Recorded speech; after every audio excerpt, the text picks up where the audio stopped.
shows how wrong you are and how ridiculous this is. Yes, women were deployed in World War I in unprecedented numbers. However, most of these roles were entirely supportive. They were nurses, they worked in factories, they made munitions, they did administrative duties. They didn't actually serve on the front lines, in the trenches, firing artillery and driving tanks. Now, people will often bring up, well, in World War I, there was the Russian Battalion of Death, which was 5,000 chicks who did fight in the war for a short time. From Wikipedia, quote, the only belligerent to deploy female combat troops in substantial numbers was the Russian Provisional Government in 1917. Its few women's battalions fought well, but failed to provide the propaganda value expected of them and were disbanded before the end of the year. Compare that to the 11 million male military casualties in the war, and it's pretty obvious to see that even the representation of a single woman in a 64-player multiplayer game would be a massive hyperinflation of the numbers. And that 11 million was only the casualties. Far, far, far more men actually participated in battles or in military roles.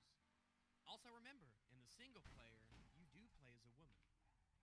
So thanks, The No, for taking this one ex-Battlefield developer from DICE seriously by signal boosting her horseshit. Let's go ahead and look at that original article. Battlefield 1 coder explains sexist casting by 80. Addie? 80. Whatever. 80 Addies in her mid-20s, but looks like she's in her late teens. Okay, so the first thing she brings up in her bio here is her age and her appearance. Her already very young age, and she said she's trying to say she looks even younger than that. Yeah.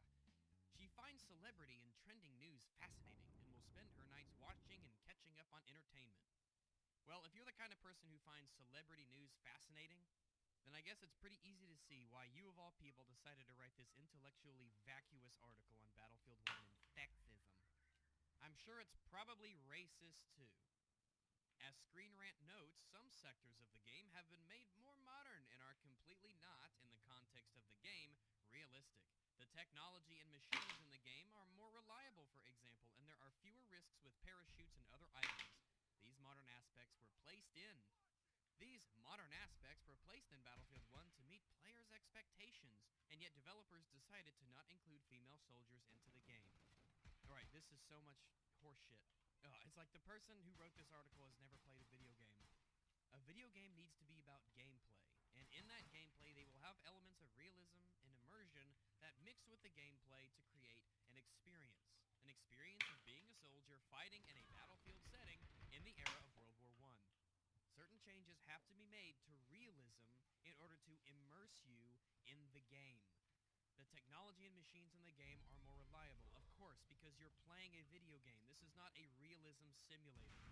If guns were constantly jamming and fiddling around with ammunition was a part of the game, tanks would just break down, then the game wouldn't be fun, and people wouldn't enjoy it. People can believe a gun runs reliably. People can believe that you can just pull magazines out of your asshole whenever you need to reload. People can believe that a tank is just going to work. In the article they say, for example, there are fewer risks with parachutes and other items. Because if a parachute wasn't reliable in a video game, if every time you deployed your parachute it had a chance to just fail and you died because of no fault of your own, but just because dumb luck, that would not be a good gameplay mechanic. That would suck, and the game would suffer for it.